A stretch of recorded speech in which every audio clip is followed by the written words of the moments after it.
Hey guys, so I am back with the final two stages from the May 3-gun match at LCSA Gun Club in Brighton, Michigan. We had our June match rained out, and I'm going to miss the July match, so I've been kind of spreading these videos out a little bit here, taking my time getting these stage diagrams out or stage planning videos out for the May match. But anyways, I've got stage 4 and 5 of our PDW match, and basically I wanted to save these two stages as one video because I made a lot of mistakes here, and so there's a little bit more to talk about. The other three were relatively simple, so I put those in their own video, and then I'll kind of focus on the mistakes that I made here. So we'll go right into stage 4, which was a 2-bay stage. The first bay being rifle. The second bay you could run all pistol, or you could run shotgun and pistol. I chose to run shotgun and pistol so that I could shoot the steel targets and the spinner with the shotgun, and then transition into the pistol as I went into the shoot house. You'll see I made some mistakes here. Overall, in bay 1, the only big thing you had to be aware of here was that as you shot the up close targets, you needed to make sure you didn't shoot through those targets into the no shoots on the back head box paper target. So you had to be mindful of the angles you were shooting the up close targets, and then you also had to get 2 hits on the head box before you left the bay. And then in bay 2, where our shoot house is, we also had a spinner and a plate rack and a flying popper, so a popper that flings a clay target, and then you had to run the shoot house, the 5 targets and paper targets in the shoot house. As most people did choose to shoot all the steel outside the house with the shotgun and then transition to pistol to go through the shoot house to finish the stage. And that was what I chose to do as well. So that's kind of the overview. Those are kind of the strategic points here. I mean, really it's pretty simple decisions. If you're going to shoot all the steel with a shotgun here, you're going to have to do a reload.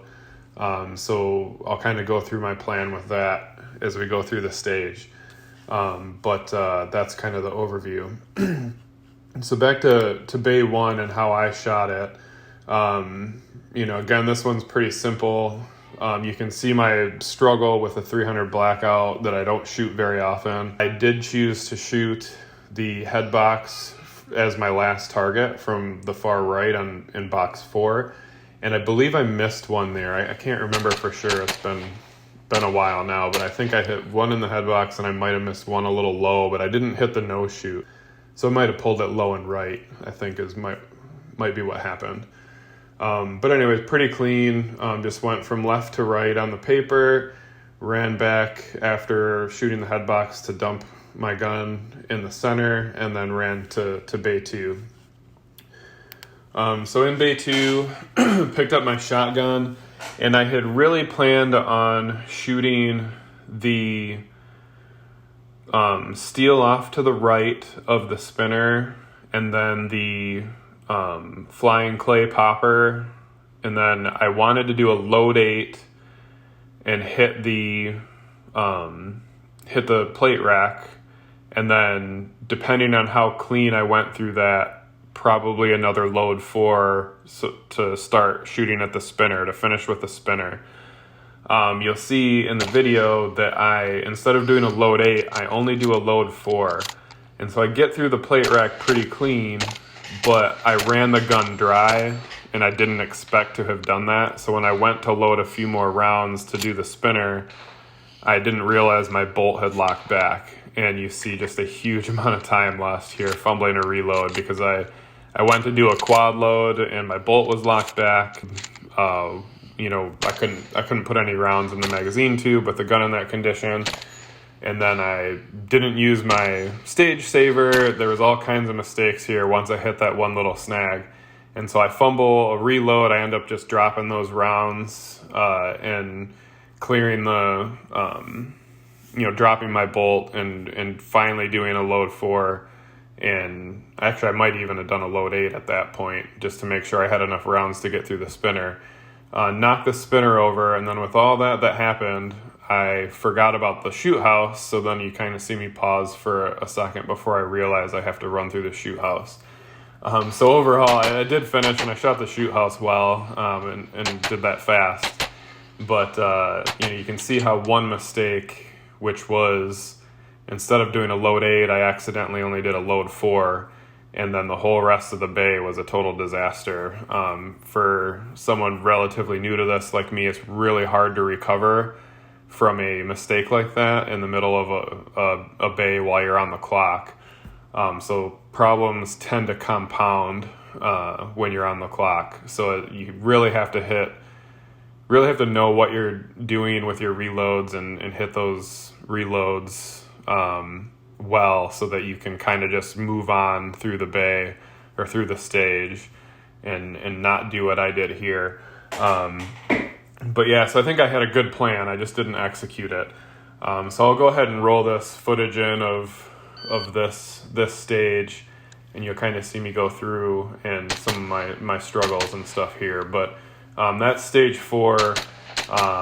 You gotta work on your reloads, particularly with shotgun, because it's super easy to get off track. So that's going to be the big lesson from this stage, is that your stage plan, you have to know when you're going to reload and how much you're going to reload, and then you have to be able to hit those reloads without fumbling them.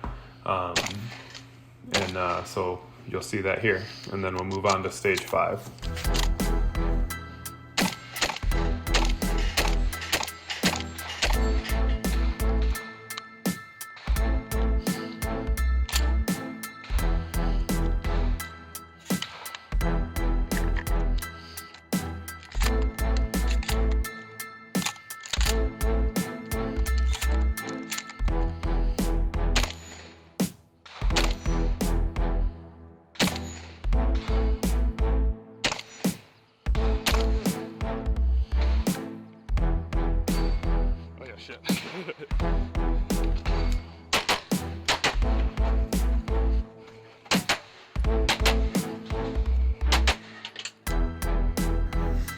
All right, now for stage 5. Stage 5 is always in our rifle range. So these are kind of the bigger, longer stages, longer distances, and a lot more targets than our base stages have typically. We did need all 3 guns on this stage, and we did have a mix of up close, on the move shots as well as longer shots with all 3 guns. So one thing I'll note here is that my rifle, so the 300 Blackout 8-inch pistol, was only roughly sighted in at 50 yards. I didn't spend a lot of time sighting in this gun to shoot. What we had was, it was over 100 yards for sure. It might have been 150 yards or so to the back targets that you see that I shoot at the end. In a little bit closer, 80 yard or so plate rack. But so I kind of struggled a little bit. I did about as good as I could expect with the level that gun is sighted in at. But basically you had kind of a little bit of a shoot on the run with your shotgun. The first 2 targets actually had to be hit with slugs. So the 2 silhouette targets, that you had to shoot them from the start line, and you had to hit them with slugs.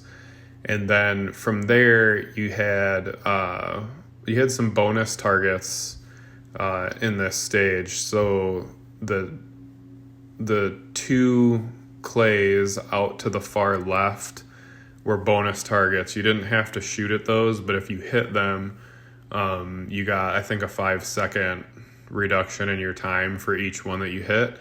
And then there was another orange bonus target next with the pistol later in the stage that I'll kind of point out as I go through how I ran the stage. But yeah, so from a strategy standpoint, it was pretty straightforward. A lot of people time out in this bay because he throws a lot of targets at us, and you only have a minute and a half. And you see I just get in under the time. Actually, my last shot's after the buzzer, but the timer actually recorded that last shot before the timeout. So I beat the timeout apparently, by a fraction of a second, and I actually did get one hit there. So really, you can see me kind of rush through this a little bit. As I'm making mistakes, I start to rush because I know I'm going to be up against the timeout clock, and I wanted to get at least one shot on all these targets to avoid no-shoot penalties. So that's always kind of in the back of your mind on this stage, is that you've only got a minute and a half to get through it, and he's packed a lot of targets in. So that's the big strategy thing, is how much time to waste if you're having trouble, so that you can make sure you get all the way through the stage. But anyways, that's about it. You kind of knew where you had to shoot and what guns you had to shoot them with. And, so planning was pretty simple. So as I go through this, I knew I was going to have to do a reload, a couple of load fours as I moved forward with my shotgun, because I had 3 slugs loaded in the gun, and then 6 bird shot with 12 targets. So, you had to, if you shot it clean, you were going to need to do 2 load fours. I kind of messed up in that I loaded 1 too many times. I did 4 load fours. And so I kind of wasted some time with that. I didn't really need that last reload, but I had missed a target and had a makeup shot. And so I just wasn't 100% sure. So I decided to reload just to make certain I didn't run out. And so that was kind of a mistake. I ended up with 5 rounds left in the gun. But my slug shots went well. I had 1 miss there, I believe. And then as I transitioned to the bird shot, I hit the 2 bonus targets and, went through that little walk through the steel with my shotgun fairly well. Like I said, just 1 extra reload. And then I transitioned to the pistol, and here's where my problems really kind of started. I did okay in the plate array up close, with the exception of 1 target. Took me a few shots for some reason. I think I started moving, and I just, for whatever reason, I kept throwing shots on that one plate, and just had to resettle my feet, and then I hit it. I took just the minimum amount of shots at the long pistol, 2 back long pistols, so the silhouette and the bonus gong, and I hit the silhouette, missed the bonus gong. And then you'll see on the far left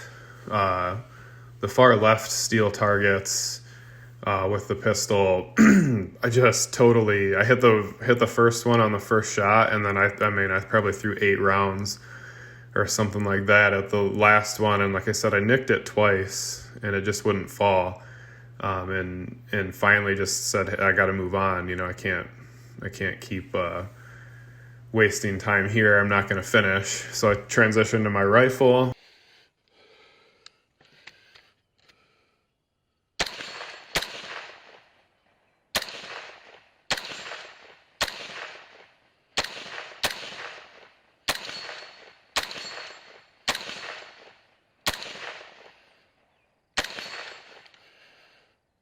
And tried to go 1 for 1 on those 3 back gongs from 150 with my pistol, and I think I only got 1, but I'll take it.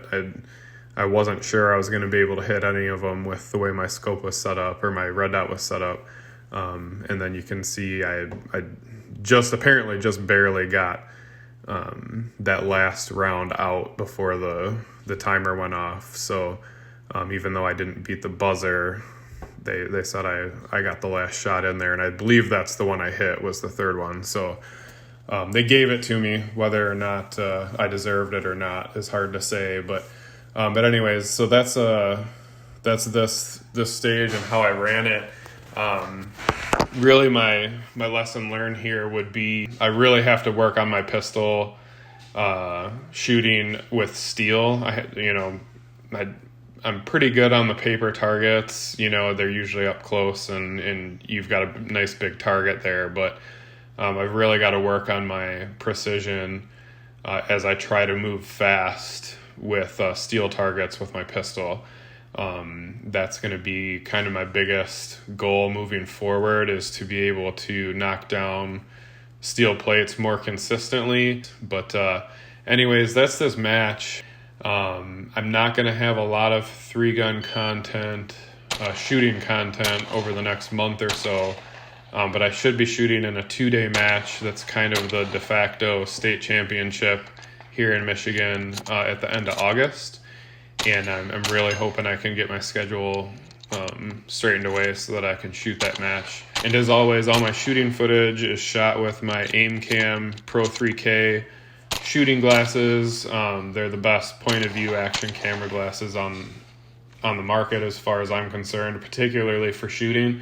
And if you want to pick up a pair of those, I have links in the description, and the discount code for 10% off is Mish Outdoors.